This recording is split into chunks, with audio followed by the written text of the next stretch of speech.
जब फतेह से हमला किया तो हमने जो हमारे पास बहुत ताकतवर मिसाइलें थीं, जिसमें से ब्रह्मोस भी एक है, तो उसने हमला किया और हमने उनको लगभग हार मानने के लिए मजबूर कर दिया है।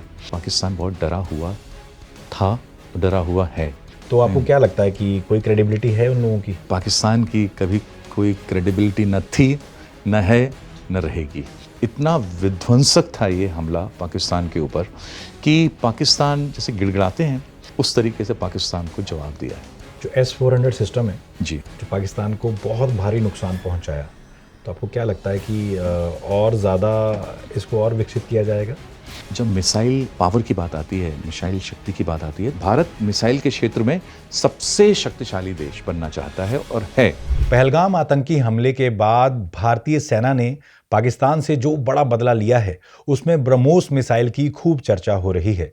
ब्रह्मोस मिसाइल ने पाकिस्तानी आतंकियों के कई ठिकानों को नेस्तनाबूद कर दिया है। आज हमारे साथ मौजूद हैं DRDO के एक्स चीफ सुधीर मिश्रा जी, जो बताएंगे कैसे ब्रह्मोस मिसाइल गेम चेंजर साबित हुई। स्वागत है आपका सुधीर जी पॉडकास्ट में। धन्यवाद।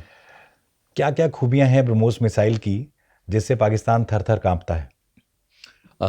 ब्रह्मोस मिसाइल एक यूनिवर्सल, यानी जिसको आप जमीन से, पानी से, हवा से, तीनों से उपयोग कर सकते हैं। तो इसको हम यूनिवर्सल मिसाइल कहते हैं। अब ये जो मिसाइल है, आप इसको जो हमारे युद्धक जलपोत होते हैं उनके ऊपर रख सकते हैं। आप इसको सबमरीन में भी, पनडुब्बी में भी लगा सकते हैं। इस मिसाइल को आप सुखोई 30 एयरक्राफ्ट में लगा सकते हैं और सुखोई 30 लगाने के बाद हम सुखोई 30 से ज़मीन पर या सुखोई 30 से समुद्र में चलने वाले किसी भी दुश्मन के युद्धपोत पर, और ज़मीन से जब हम इसको उपयोग करते हैं तो ज़मीन से ज़मीन या ज़मीन से समुद्र। एक चीज की चर्चा जो खूब हो रही है, हाँ, जो पाकिस्तान में आतंकी ठिकानों को निशाना बनाया गया, या जब पाकिस्तान ने जब भारत पर हमला किया, उसके बाद क्या उसमें ब्रह्मोस मिसाइल का बड़ा रोल था और कौन से प्लेन्स फाइटर जेट से हमला किया गया? ऐसा सुना गया है कि ब्रह्मोस मिसाइल कई जगह उपयोग में लाई गई है। जैसे सुखोई 30 से जो भी लैंड टारगेट्स हैं उनको एंगेज किया गया है। लेकिन दोनों की जो कैपेबिलिटी है, दोनों की जो ताकत है, चाहे वो ज़मीन से ज़मीन हो या समुद्र से ज़मीन हो, वो दोनों एक ही हैं। यानी आप कह रहे हैं कि ब्रह्मोस एकमात्र ऐसी मिसाइल है हाँ। जिसे हमारी वायुसेना, थल सेना और नेवी यानी तीनों सेनाएं यूज करती हैं। हाँ, तीनों सेनाएं इस मिसाइल को उपयोग में ला सकती हैं। और पाकिस्तान को बड़ा नाज है उनकी फतेह मिसाइल पर, जो एक कहा जाता है कि छोड़ी भी गई थी और जिसे हवा में ही मार गिराया गया। आपके पास क्या जानकारी है? फतेह मिसाइल एक बैलिस्टिक मिसाइल है। बैलिस्टिक मिसाइल हम उनको कहते हैं जो आपने देखा होगा कि जब हम पत्थर फेंकते हैं हवा में, तो पहले तो पत्थर वो ऊपर जाता है, फिर वो पत्थर नीचे आता है। एक पैराबोलिक पाथ होता है, पैराबोला जैसे होता है, तो वो वैसा रास्ता होता है। लेकिन जो क्रूज़ मिसाइल होती हैं, जैसे ब्रह्मोस मिसाइल है, तो ब्रह्मोस मिसाइल को आप जैसे एयरक्राफ्ट होता है, हवाई जहाज़ होता है, हवाई जहाज़ को आप तरह-तरह से उड़ा सकते हैं, ऊपर ले जा सकते हैं, नीचे ले जा सकते हैं, बीच में, किसी भी तरीके से अच्छा, हवा में ही अपना रास्ता दिशा बदल बदल सकता सकती है है। ये, अपनी अपनी दिशा बदल सकती है ये हवा में। तो ब्रह्मोस ऐसी मिसाइल है। लेकिन जो पाकिस्तान ने फतेह मिसाइल हमारे ऊपर छोड़ी थी, उसकी दिशा नहीं बदल सकते आप। एक बार आप उसने लॉन्च कर दिया आपने, तो फिर वो जाएगी और जाके सीधे जहाँ टारगेट है वहाँ गिरेगी। तो ये बैलिस्टिक मिसाइल थी। ऐसा कहा जा रहा है कि ये मिसाइल दिल्ली की ओर आ रही थी और सिरसा में हमारे एयर डिफेंस सिस्टम ने इस मिसाइल को रोक दिया। और देखिए, शुरू में तो हमारा सिर्फ ड्रोन जा रहे थे, आ रहे थे। लेकिन जो फतेह मिसाइल का उपयोग किया है, तो उस मिसाइल ने थोड़ा-सा जो सिचुएशन है, जो उसको थोड़ा ख़राब कर दिया। पाकिस्तान को ऐसा नहीं करना था हमला हमारे ऊपर। चूँकि जब उन्होंने हमला किया है, तो उसके बाद भारतीय सेना ने मुँहतोड़ जवाब दिया है। मुँहतोड़ तो एक बहुत छोटा-सा शब्द है। इसको कहना चाहिए कि इतना विध्वंसक था ये हमला पाकिस्तान के ऊपर कि पाकिस्तान जैसे गिड़गिड़ाते हैं, हमारी हिंदी पिक्चरों में जो आपको शोले पिक्चर याद है जिसमें जब धर्मेंद्र गब्बर सिंह को मारता है और गब्बर सिंह कितना घिघिया के बोलता है कि मेरे को मत मारो मत मारो। तो भारत ने उस तरीके से पाकिस्तान को जवाब दिया है। तो पाकिस्तान उसके बाद ही सीज़ फायर के लिए राज़ी हुआ होगा, क्योंकि अभी जो कई तस्वीरें आ रही हैं पाकिस्तान के जो कई एयर बेस हैं, लगातार कई बड़ा नुकसान वहाँ पे पहुँचा है। तो क्या लग रहा है आपको उसी के बाद वो सीज़ फायर के लिए, क्योंकि सीज़ फायर करने के बाद भी उसने लगातार हमले जारी रखे, हाँ, क्या उनकी सेना, उनकी जो प्रधानमंत्री उनके कंट्रोल में नहीं है? अब देखिए हम एक-एक प्रश्न को जी, एक-एक बार लेते हैं। जी। आपने पूछा था कि आप जो डिस्कस कर रहे थे कि जो फ़तेह मिसाइल है, तो फ़तेह मिसाइल आई हमारी सेना ने उसके कारण फ़तेह के कारण जो है वो उनके ऊपर हमला किया। तो ये बात लगभग सच लगती है। चूँकि जो हमारा एक मैसिव अटैक, जो हमारा एक कहना चाहिए एक बहुत बड़ा हमला हुआ था, हमले का जवाब जो हुआ था, तो वो फ़तेह के बाद ही हुआ है। फ़तेह के बाद हम उसको एक देखिए पूरी जो हुआ है ये कॉन्फ्लिक्ट, जो ये पिछले 3 दिन में जो हुआ है, उसको हमको थोड़ा-सा अलग तरीके से देखना चाहिए। पहलगाम पर हमला हुआ, तो हमने जो आतंकवादियों के ठिकाने थे, हमने उनके ऊपर हमला किया। हमने ना तो उनके मिलिट्री बेस पर हमला किया, ना ही उनके सिविलियन एरिया पर हमला किया। लेकिन पाकिस्तान ने जो हमको फिर उसके बाद जो हमला किया है, तो वो हमारे मिलिट्री जो बेसेस थे वो, और जहाँ आम जनता रहती थी, बल्कि हमारे मंदिर पर भी हमला किया उन्होंने, तो उसके ऊपर भी हमला किया।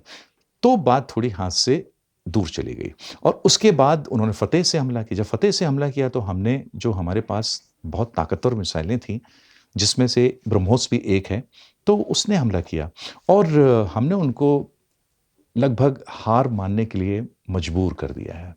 और जिस तरीके से उन्होंने अमेरिका से या इंग्लैंड से या उनके डीजीएमओ ने, भारत के जो डीजीएमओ हैं उनसे मदद मांगी और कहा कि हम युद्ध खत्म करना चाहते हैं, तो उससे तो ऐसा ही लगता है कि पाकिस्तान बहुत डरा हुआ था। और वहाँ पर आपको मालूम है कि प्रधानमंत्री एक बहुत कमज़ोर पोस्ट पर होते हैं और सेना ही लगभग वहाँ पर रूल करती है, उन्हीं का सारी बातें चलती हैं। तो सेना ने जब सरेंडर कर दिया, जब डीजीएमओ ने हमारे डीजीएमओ से बात करी है और हमने 2 घंटे बाद उसका जवाब दिया है, तो इससे तो हमको यही समझना चाहिए कि पाकिस्तान बहुत डरा हुआ था, डरा हुआ है। और मिसाइल साइंटिस्ट होने के कारण मेरा ये विश्वास है और मेरी ये कामना भी है कि मैं हमेशा उनको डरा के ही रखूँ। पाकिस्तान को डरा के रखने में ही भारत का फ़ायदा है। इसमें सर एक चीज़ ये भी देखने को मिल रही, जो आकाश मिसाइल सिस्टम है जी, हमारा, जो जी। मेक इन इंडिया के हथियारों ने पाकिस्तान की खूब कमर तोड़ी है इस बार। हाँ, तो इस पे क्या आप बताना चाहेंगे, क्योंकि आप लगभग 40 साल जुड़े रहे हैं डीआरडीओ के साथ? जी। हाँ। देखिए भारत ने खुद मिसाइल बनाने की शुरुआत की थी 1982-1984 के लगभग, जब हमने आईजीएमडीपी प्रोग्राम शुरू किया था, इंटीग्रेटेड गाइडेड मिसाइल प्रोग्राम, जिसके जो डॉक्टर कलाम ने शुरू किया था हैदराबाद में। तो इस प्रोग्राम के ज़रिए हमने बहुत तरीके की मिसाइलें डेवलप करी और जब करते गए उसके बाद हमने अस्त्रा मिसाइल डेवलप करी, फिर उसके बाद एलआरसेम, एमआरसेम डेवलप करी और जो उस समय की मिसाइलें थी उसमें से आकाश जो है वो एक बहुत सक्षम मिसाइल के रूप में उभर कर आई है। ये मिसाइल एंटी एयरक्राफ्ट मिसाइल है, इसकी रेंज है 25 किलोमीटर और ये मिसाइल भारत ने निर्यात भी करी है और ये मिसाइल हमारी भारतीय वायुसेना, थल सेना, इन दोनों के पास मौजूद है। तो इस मिसाइल को पार करना पाकिस्तान ही नहीं बल्कि दुनिया के किसी भी देश के लिए बहुत मुश्किल है, क्योंकि जब हमने निर्यात की है ये मिसाइल, तो जो देश इसको खरीदता है, वो इस मिसाइल का कंपैरिज़न करता है। इस मिसाइल के बारे में दूसरी जो मिसाइल हैं दूसरे देशों की, उनके साथ तुलना करता है कि ये मिसाइल कितनी अच्छी है और कितनी ख़राब है।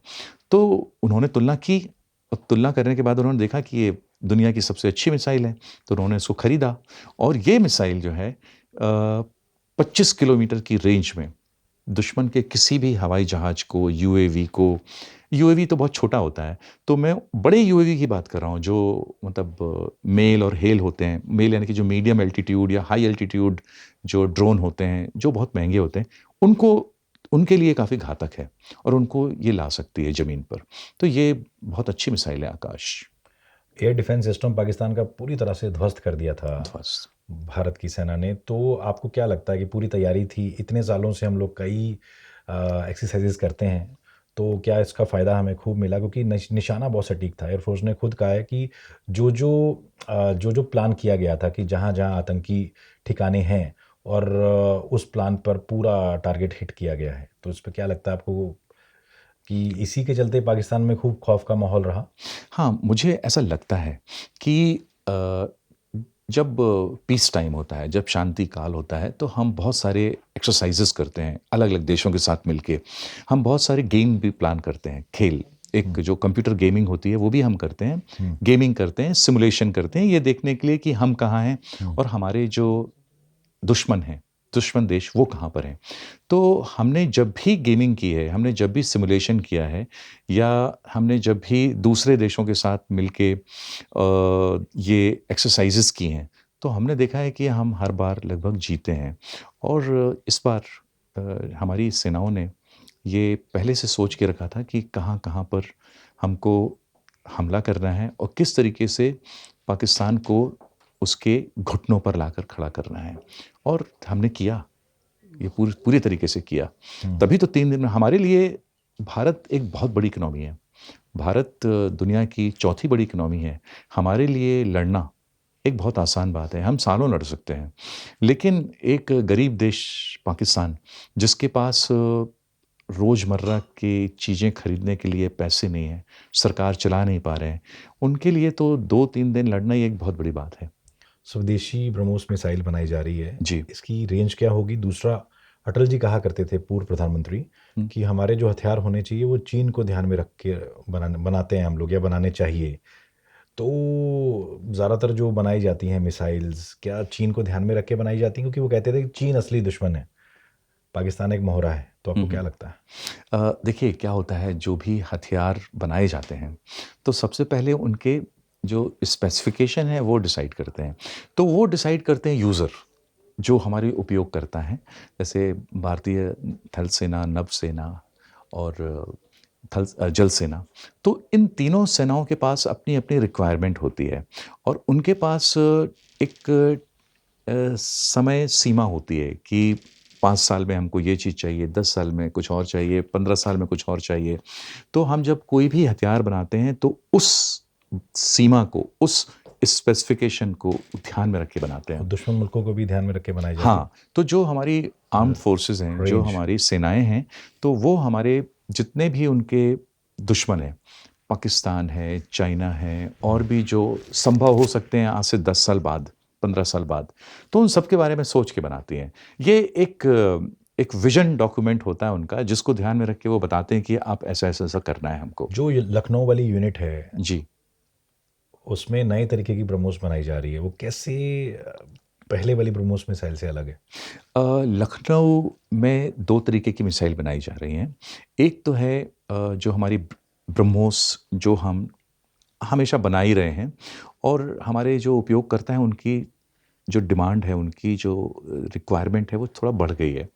तो एक तो उनकी ज़रूरतों को पूरा करने के लिए और दूसरा एक ब्रह्मोस एनजी है, हुँ। Next generation. तो ये जो ब्रह्मोस नेक्स्ट जनरेशन मिसाइल है ये आधुनिकतम तकनीक का प्रयोग करेगी और इसकी रेंज और कैपेबिलिटी यानी कि सीमा और शक्ति दोनों जो है, जो हम मेन ब्रह्मोस बना रहे हैं उसके समान होगी।